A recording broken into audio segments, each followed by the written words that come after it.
왕이 보내 유다와 예루살렘의 모든 장로를 자기에게로 모으고 이에 왕이 여호와의 성전에 올라가매 유다 모든 사람과 예루살렘 주민과 제사장들과 선지자들과 모든 백성이 노소를 막론하고 다 왕과 함께 한지라.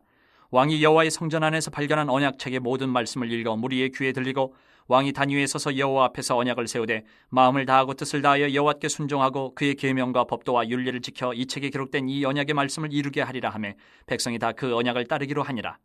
왕이 대제사장 힐기야와 모든 부제사장들과 문을 지킨 자들에게 명령하여 바알과 아세라와 하늘의 이를 성실을 위하여 만든 모든 그릇들을 여호와의 성전에서 내다가 예루살렘 바깥 기드론 밭에서 불사르고 그것들의 재를 베델로 가져가게 하고 옛적에 유다 왕들이 세워서 유다 모든 성읍과 예루살렘 주위에 산당들에서 분향하며 우상을 섬기게 한 제사장들을 폐하며 또 바알과 해와 달과 별대와 하늘의 모든 별에게 분향하는 자들을 폐하고 또 여호와의 성전에서 아세라상을 내다가 예루살렘 바깥 기드론 시내로 가져다 거기에서 불사르고 빻아서 가루를 만들어 그 가루를 평면의 묘지에 뿌리고 또 여호와의 성전 가운데 남창의 집을 헐었으니 그곳은 여인이 아세라를 위하여 휘장을 짜는 처소였더라. 또 유다 각 성읍에서 모든 제사장을 불러오고 또 제사장이 분향하던 산당을 게바에서부터 부엘세바까지 더럽게 하고 또 성문의 산당들을 헐어버렸으니 이 산당들은 그 성읍의 지도자 여호수아의 대문 어기 곧 성문 왼쪽에 있었더라. 산당들의 제사장들은 예루살렘 여호와의 제단에 올라가지 못하고 다만 그의 형제 중에서 무교병을 먹을 뿐이었더라. 왕이 또 흰놈의 아들 골짜기에 도벳을 더럽게 하여 어떤 사람도 몰록에게 드리기 위하여 자기의 자녀를 불로 지나가지 못하게 하고 또 유다 여러 왕이 태양을 위하여 드린 말들을 제하여 버렸으니 이 말들은 여호와의 성전으로 들어가는 곳의 근처 넷이 나단멜렉의 집 곁에 있던 것이며 또 태양 수레를 불사르고 유다 여러 왕이 아하스의 다락 지붕에 세운 제단들과 므낫세가 여호와의 성전 두 마당에 세운 제단들을 왕이 다 헐고 거기서 빻아내려서 그것들의 가루를 기드론 시내에 쏟아버리고 또 예루살렘 앞 멸망의 산 오른쪽에 세운 산당들을 왕이 더럽게 하였으니 이는 옛적에 이스라엘 왕 솔로몬이 시돈 사람의 가증한 아스타롯과 모압 사람의 가증한 그모스와 암몬 자손의 가증한 밀곰을 위하여 세웠던 것이며 왕이 또 석상들을 깨뜨리며 아세라 목상들을 짓고 사람의 해골로 그곳에 채웠더라. 또한 이스라엘에게 범죄하게 한 느밧의 아들 여로보암이 베델에 세운 제단과 산당을 왕이 헐고 또 그 산당을 불사르고 빻아서 가루를 만들며 또 아세라 목상을 불살랐더라. 요시아가 몸을 돌이켜 산에 있는 무덤들을 보고 보내어 그 무덤에서 해골을 가져다가 제단 위에서 불살라 그 제단을 더럽게 하니라. 이 일을 하나님의 사람이 전하였더니 그 전한 여호와의 말씀대로 되었더라. 요시아가 이르되 내게 보이는 저것은 무슨 비석이냐 하니 성읍 사람들이 그에게 말하되 왕께서 베델의 제단에 대하여 행하신 이 일을 전하러 유다에서 왔던 하나님의 사람의 묘실이니이다 하니라. 이르되 그대로 두고 그의 뼈를 옮기지 말라 하매 무리가 그의 뼈와 사마리아에서 온 선지자의 뼈는 그대로 두었더라. 전에 이스라엘 여러 왕이 사마리아 각 성읍에 지어서 여호와를 경노하게 한 산당을 요시아가 다 제거하되 베델에서 행한 모든 일대로 행하고 또 거기 있는 산당의 제사장들을 다 제단 위에서 죽이고 사람의 해골을 제단 위에서 불사르고 예루살렘으로 돌아왔더라. 제 인생에 또 여러분도 마찬가지겠지만 큰 터닝 포인트가 있습니다. 그 터닝 포인트는 예수님을 안 믿었었기 때문에 예수님을 믿게 된 날이 아니라 예수님의 사랑을 확신했었던 날이 있습니다. 진짜 정말 주님이 나를 사랑하시는구나 하는 것을 말씀을 통해서 제가 깨닫게 되고 그것을 받아들이게 됐을 때 그때부터 제 인생이 완전히 변화되어져서 지금까지 말씀을 위해서 살려고 노력하는 삶이 됐습니다. 앞으로도 당연히 더 노력하고 살아야 되겠죠. 말씀이 얼마나 칼날같이 우리 앞에 서 있는데 제가 그 무딘 삶으로 어떻게 나에게 주신 이 은혜를 그냥 엉망으로 만들 수 있겠습니까? 예수 안 믿는 사람들은 터닝 포인트라고 하면은 돈을 많이 벌게 된 때를 말하거나 아니면 누군가를 만나게 됐거나 귀인을 만난다고 그러잖아요. 동쪽으로 가면 귀인을 만날 것입니다. 귀인을 만나면 갑자기 터닝 포인트가 되거나 그렇게 생각을 하겠지만 이 예수 믿는 사람들에게는 하나님 말씀이 회복된 때가 터닝 포인트인 줄로 믿습니다. 하나님 말씀. 하나님 말씀을 내 안에서 회복한다는 말. 예수 믿는 사람들한테 이 말씀을 전하는 게 이상하게 들릴 수도 있습니다. 왜냐하면 언제는 내가 말씀을 안 들었나? 말씀을 안 읽었나? 예배를 안 드렸나? 지금 심지어는 내 인생에 없는 예배를 하루에 2번씩 드리고 기도도 막 점심 이후에 해야 하고 그런 것들을 하고 있는데 내가 또 내 인생에서 확실히 다시 잡아야 될 것이 있는가? 이렇게 들리는 사람들도 있을 거예요. 그런데 정말 이 터닝 포인트라는 이 말을 오늘 이 본문 요시야 왕을 통해서 보시게 되면 내가 정말 그런 회복이 내 안에서도 있었으면 좋겠다. 그런 생각이 들 수 있기를 바랍니다. 오늘 이 요시야 왕은 자기 개인만의 터닝 포인트를 가졌던 사람이 아니라 국가적인 터닝 포인트를 만들어낸 사람이에요. 우리가 이제 그 토요일 주일을 지나오면서 보지 못했던 본문에 아주 엄청난 사건이 있었습니다. 조금 그 개연성을 좀 설명을 드려야 되는데, 히스기야가 아주 정말 하나님 축복으로 인하여서 아수르와의 전쟁에서 승리를 하고 또 나라도 굳건히 잘 세웠습니다. 그런데 참 우리나라 신앙인들도 마찬가지예요. 다 그런 건 아닙니다만은 좀 안타깝게도 하나님 축복을 많이 하신 분들의 자녀들이 예상 외로 엇나가는 분들이 좀 많이 있어요. 좀 돈이 많이 드신 분이거나 아니면 교회적으로도 좀 이렇게 큰 교회를 이루신 분들의 목사님 자녀분들이거나 또 미국에서 이렇게 좀 어렵게 좀 자수성가하셔서 도미하셨다가 크게 성공하신 분들 자녀들이 좀 많이 엇나가거나 막 마약하고 마리화나하고 그런 분들도 많이 보았었어요. 미국에 있을 때도. 근데 이 므낫세는요, 역대에 정말 하나님을 진노케 하는 왕들 중에 이런 왕이 없다. 히스기야의 아들입니다. 그렇게 정말 하나님을 향해서 전무후무한 하나님만 의지했었던 왕의 아들이 전무후무한 하나님을 진노케 했었던 왕이에요. 그리고 그 아들도 똑같았다. 짧게 평가를 내렸습니다. 그걸 쓰면서도 아마 성전의 기록자도 아무튼 너무너무 화가 났을 거예요. 그리고 나서 오늘 이 요시야가 8살에 왕위에 등극하게 되는데요. 우리가 이 패턴을 좀 보지 않습니까? 아합은 북이스라엘의 왕이지만 남유다의 막 그 이세벨이 자기 딸을 결혼시키고 그래서 그 바알 신앙이 막 들어오게 됐을 때 그것을 다시 개혁하는 운동들이 그 왕들이 죽고 나면 일어났죠. 근데 그 개혁이 주로 어디서부터 시작이 됐었습니까? 성전을 다시 재건하는 거. 왜냐하면 성전이 방치되어 있었거든요. 근데 이 므낫세 왕 때는요, 이 방치가 아니에요. 이거는 개조입니다, 개조. 성전을 바알과 아세라 신상으로 개조시켜버린 어마어마한 일이 있었어요. 뭐 방치도 됐겠죠. 그래서 요시야 왕이 자기가 이제 힘이 생겼을 때부터 언제부터라고 써 있지는 않지만 성전 수리를 이제 맡기게 됩니다. 성전 수리를 하는데 율법책이 발견이 된 거예요. 그래서 이 율법책을 갖고 와서 그 율법책에 대하여서 왕에게 읽어주게 됩니다. 22장 8절 말씀, 우리가 오늘 본문은 아닙니다만 어제 볼 말씀이었는데 22장 8절 말씀에 보시면 대제사장 hil기야가 서기관 사반에게 이르되 내가 여호와의 성전에서 율법책을 발견하였노라 하고 hil기야가 그 책을 사반에게 주기니 사반이 읽으니라. 그래서 그 율법책을 들었습니다. 왕이 듣게 돼요. 그리고 나서 11절에 반응이 나옵니다. 왕이 율법책의 말을 듣자 그의 옷을 찢으니라.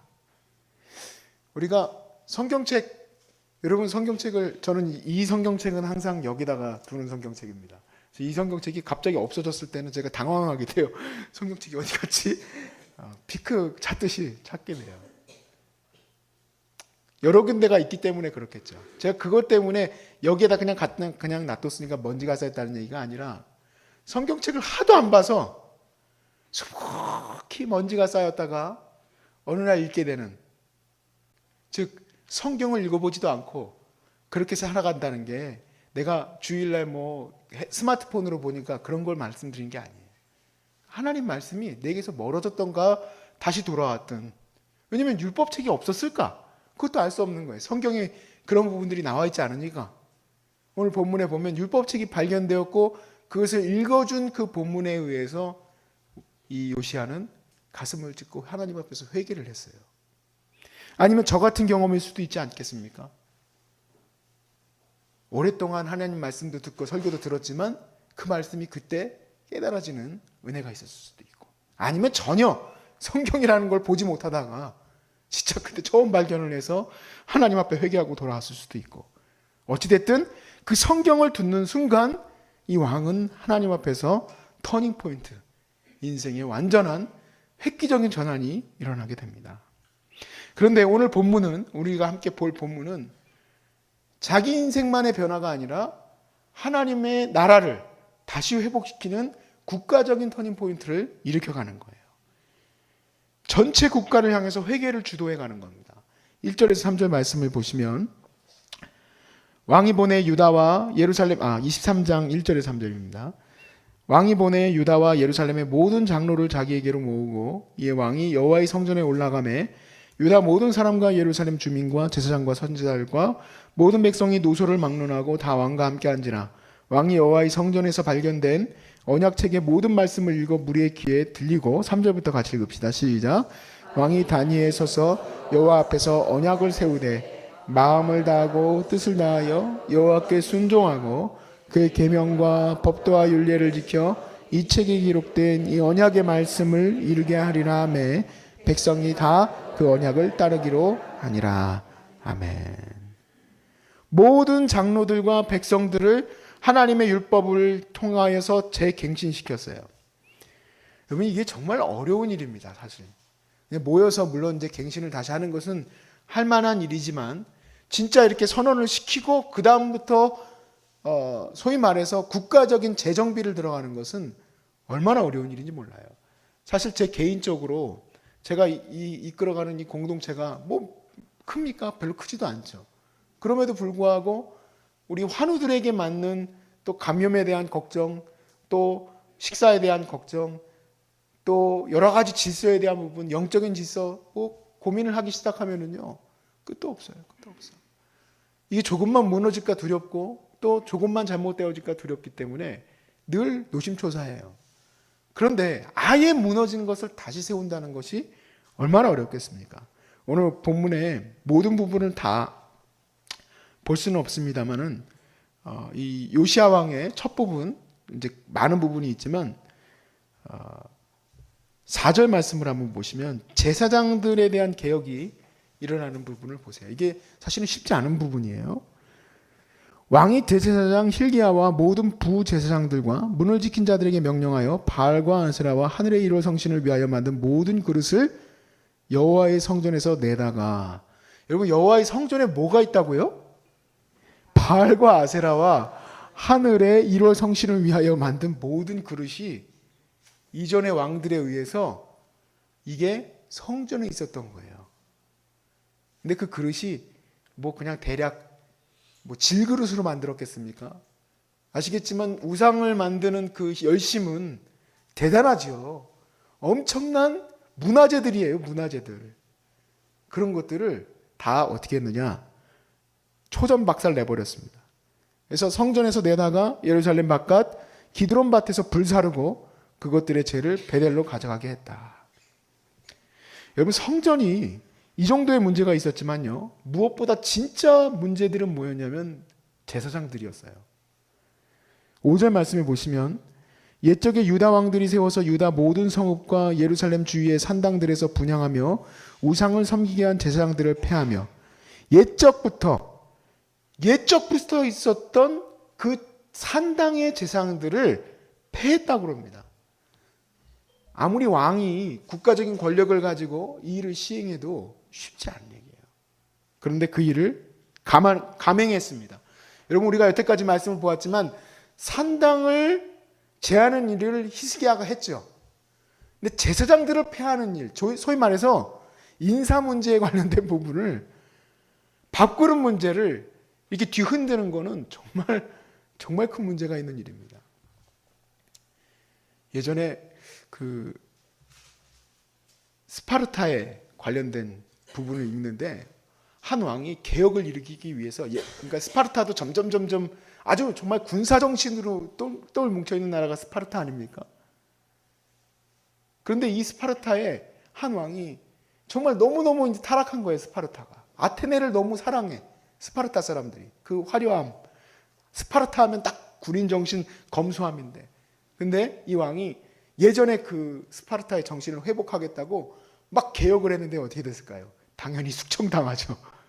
자객이 와서 죽여버리는 일이 일어납니다. 그러니까 개혁도 함부로 하는 게 아니에요. 개혁 잘못했다가는 목이 달아나는 일이 있을 수 있습니다. 그런데 두려워하지 않고 요시아가 제사장들을 다 패해버렸습니다. 다 패해버렸어요.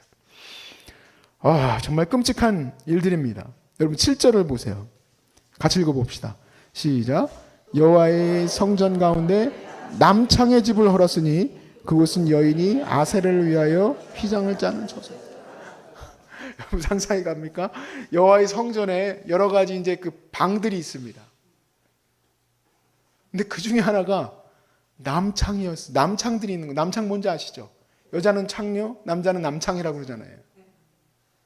근데 지금 이건 또 용도가 남창의 집이긴 한데 여러분 아시겠지만 바알과 아세라의 이 소위 말해서 종교 행위는 성적인 것들을 통하여서 신을 흥분시키는 그런 행위를 한다는 것을 여러분 많이 들으셨을 겁니다. 그러니까 남창의 집이 있는 거예요. 바알과 아세라의 이 종교가 있었기 때문에. 근데 그렇게 쓰지를 않고 지금은 뭘 위해서 쓰고 있느냐? 그 남창의 집에 아세라를 위한 천막을, 아세라를 위한 그 휘장을 짜는 여인들이 있는 곳이다. 성전 안에 충격이에요. 그것도 제해버렸습니다. 그래서요, 사실 우리가 23장의 이 말씀을 보면 요시아가 정말 열심으로 개혁운동을 펼치는데 요시아 왕 이후로 하나님이 내가 너희들 다시 한번 기회를 줄게 하지 않습니다. 므낫세의 이 엄청난 이 충격적인 이 우상숭배의 역사가 하나님에게는 더 이상 지울 수 없는 끝자락이에요. 끝판. 그래서 이제 이 유다를 망하게 만들기로 작정을 하십니다. 요시아 왕 때에는 하나님 망하게는 안 하셨지만 그 이후로는 그냥 무조건 망하는 걸로 그냥 하나님이 그냥 그렇게 결정해 버리셨어요. 8절에서 9절 말씀해 보세요. 또 유다 각 성읍에서 모든 제사장을 불러 모으고 또 제사장이 분향하던 예배자의 모습이 어떻대요? 산당을 곳곳에 세워놨어요. 게바에서부터 브엘세바까지 더럽게 하고 또 성문의 산당들을 헐어버렸으니 이 산당들은 그 성읍의 지도자 여호수아의 대문옥이 그 성문 왼쪽에 있었더라. 산당들의 제사장들은 예루살렘 여호와의 제단에 올라가지 못하고 다만 그의 형제 중에서 무교병만 먹을 뿐이었더라. 아예 먹는 것조차도 니네들 무교병만 먹고 살아라 하고 산당들을 다 패해버렸습니다. 그리고 그 산당에다가 아주 더럽혀버렸습니다. 분칠을 하든 해골을 빻아다가 거기다 뿌렸든 아무튼 그 산당들이 더럽히도록 하였어요. 오늘날 우리가 그런 얘기를 하죠. 교회의 부패와 세속화에 대해서 계속해서 연일 방송되고 더 이상 그거가 자꾸 방송이 되고 나오는 것에 대해서는 이제는 그냥 안 보고 마는 거지 그것을 보고 개탄하고 정말 우리가 회개합시다 하는 것도 이젠 지겨워질 때가 됐어요. 그리고 이단들이 하나같이 다 깃발을 들고 일어납니다. 뭐라고 하고 일어나느냐? 하나님이 우리하고 언약을 재갱신했다고 하는 거예요. 새 언약. 우리 교회가 새 언약의 백성이다 그렇게 얘기를 해요. 근데 여러분 분명히 알아야 될 게 있습니다.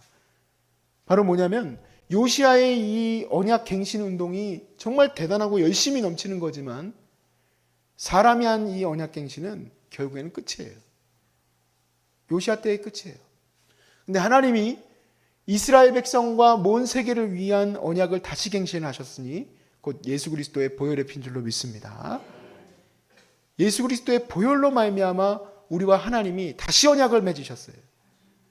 그리고 언약은 2000년 전에 예수의 보혈로 십자가에서 이루어졌지만 오늘 내가 그 피의 은혜를 누리게 되면 내가 바로 요시아의 개혁과 같이 내 삶의 언약에 회복이 일어나는 줄로 믿습니다. 무너졌던 나의 말씀 속에서의 나의 무너진 모든 것들, 우상 숭배의 모든 흔적들, 하나님의 성전인 너희 몸이 하나님의 성전인 것을 알지 못하느냐? 하나님의 성전이어야 되는 내 자신 안에 들어와 있는 수없이 많은 잘못되어진 것들이 오늘 예수의 보혈로 말미암아 새롭게 되어지시기를 주의 이름으로 부탁드립니다. 그리고 그 은혜가 여러분에게서 끝나지 아니하고 여러분의 가정과 여러분의 교회와 또 여러분이 속한 모든 공동체에서 일어날 수 있도록 말씀과의 치열한 싸움이 있기를 바랍니다. 예수의 보혈의 은혜는 요시아의 그 개혁운동과는 비교할 수 없습니다. 그것은 잠시 그 나라가 회복되는 역사에 은혜를 입혔지만 예수의 보혈은 영원한 회복이 있습니다.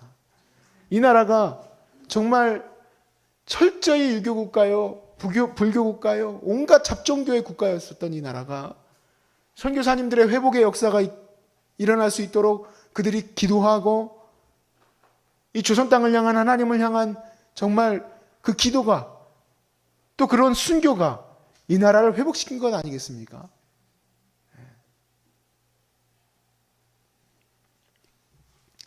근데 분명히 말씀을 같이 나눠야 될 것은 회복운동이 쉽지는 않다는 겁니다. 쉽지는 않아요.